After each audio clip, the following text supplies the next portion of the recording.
Hi sa mga Lost Genetics Worldwide. Ayan, so, meron kaming pinuntahan ngayon. Actually, nagpa-reading na siya sa akin before. Opo. No? So, ang tagal namin hindi nagkita kasi sobrang busy ng schedule ko.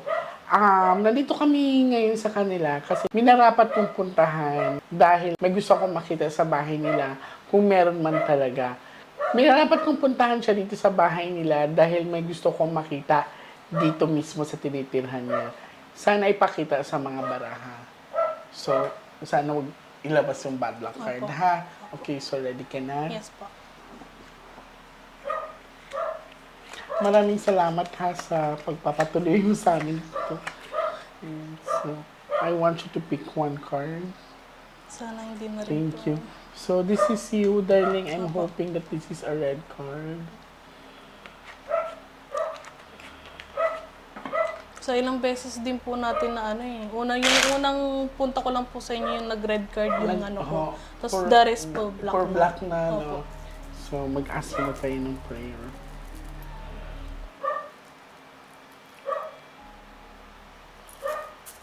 Okay.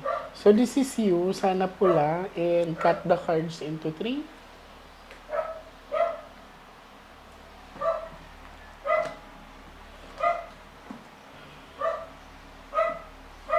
Kuha ka ngayon ng 7 cards. So, totalagay mo dito.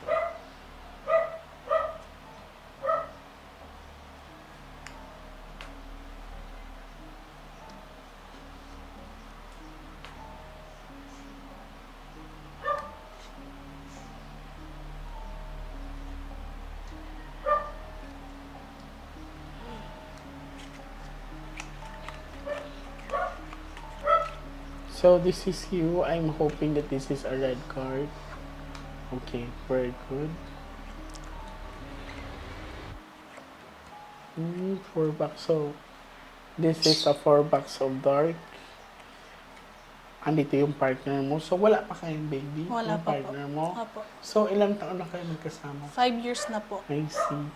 Kasi parang yan lang din ang kulang sa inyo, no? Opo. Yun din po yung unang yung sinabi sa akin. Kung mapapansin mo, darling, walang ibang tao dito kundi kayo lang ng partner mo. Pero, dito sa pinakita sa akin ng baraha, this is 4 bucks of dark. So, there's kinda negative energy sa area na to. Pero, titingnan ko kung ano siya, kung elemental ba or spirits. So, dito, mapapansin mo sa baraha, dalawa lang kayong pinakita ng partner mo and without a baby pa.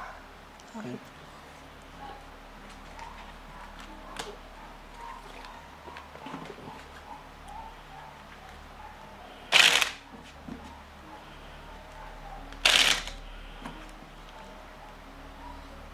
Cut the cards into 3.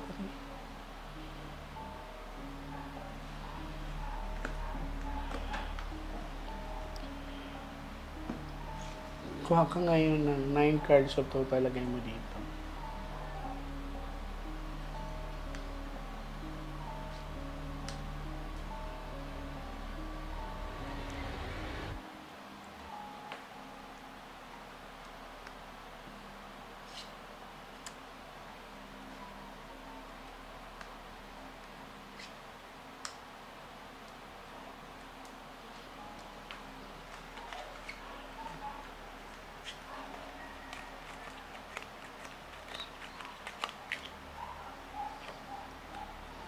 Partner mo. Okay. So, may nararamdaman ka or napapansin kang lalaking aura dito, Opo.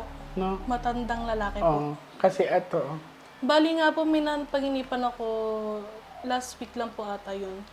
Ang sabi, caretaker siya, dito. na matanda, Okay. So, na lalaki. ang pinakita sa akin sa baraha, dahil dalawa kasi ang king na to, yung isa yung partner niya, tapos ito, yung aura na lalaki na nandito. So, nagigising ka na madaling araw at Opo. napapansin mo siya. Ano po, hindi po. Nagigising lang ako dahil sa panaginip ko po.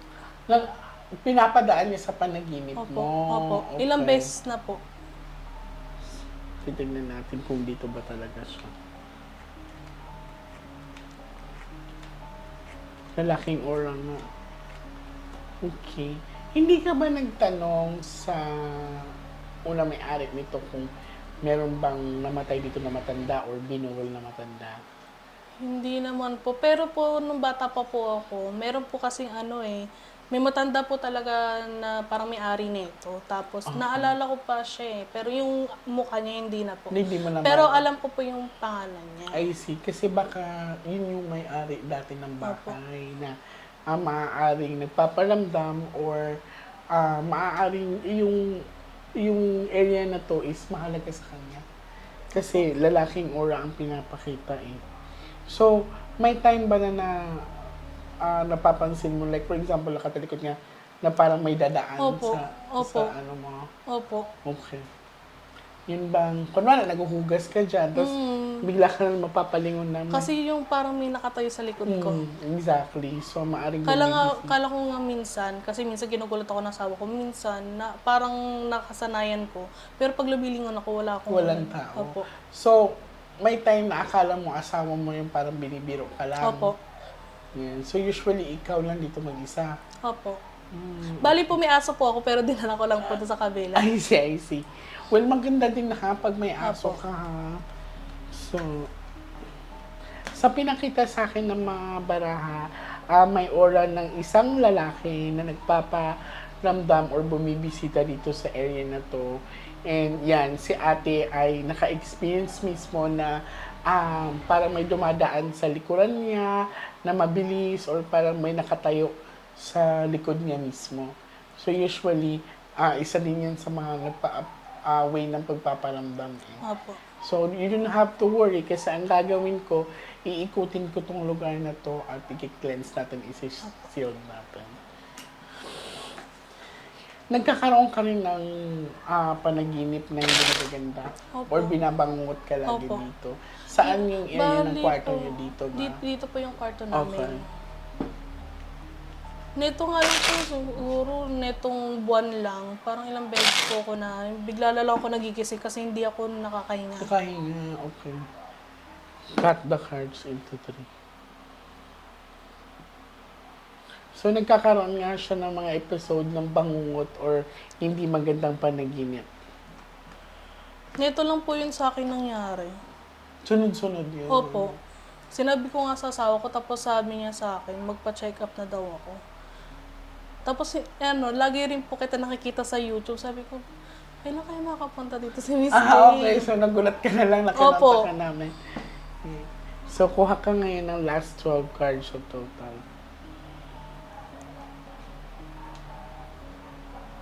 Confirm, darling. So, there's something in the house. Masasabi kong maaaring ito ay may-ari or sinaunang may-ari ng bahay na to.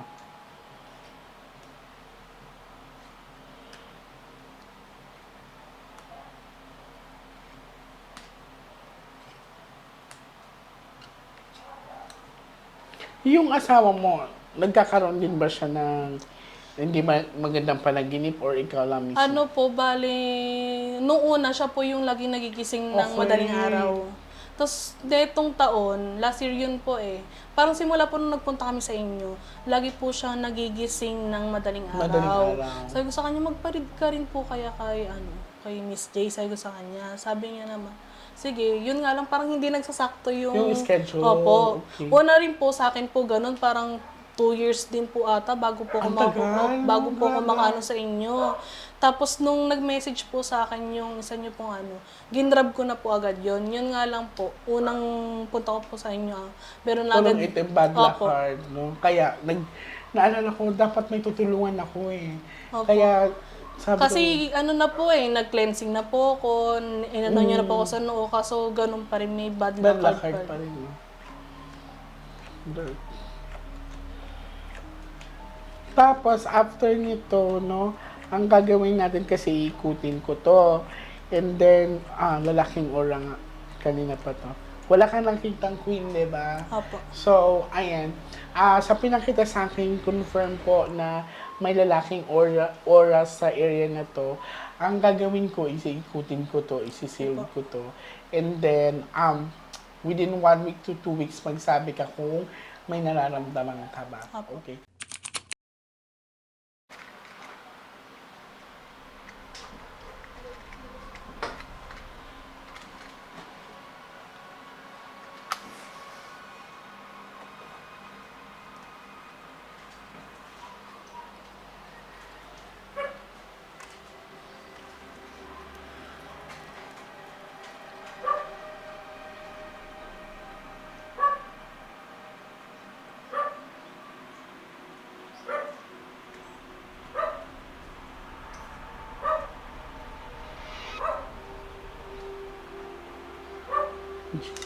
So, wag mo tong walisan, darling, Okay po. ha?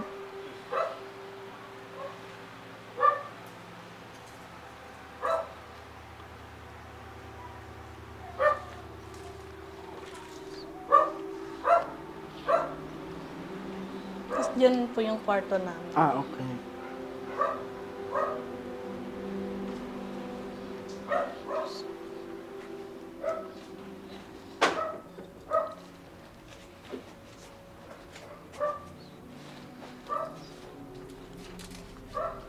Paano yung paa niyo nakahiga? Pag ganon?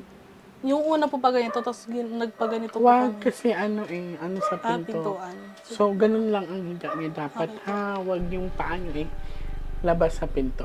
Okay? Okay po. Bali kakatanggal nga lang po namin ng kama dyan kasi inoperahan po yung aso namin. Ah, okay.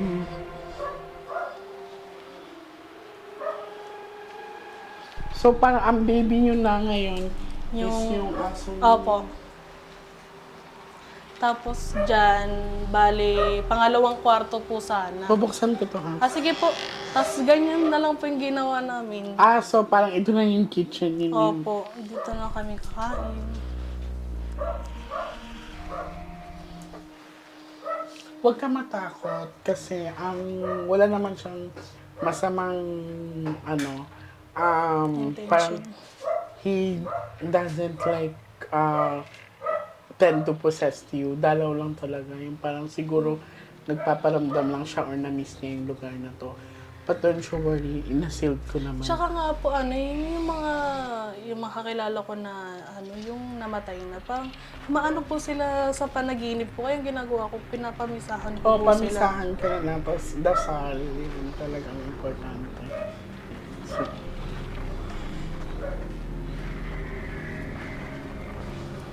Tapos po, dyan po yung CR na namin. Ito pala yung patis.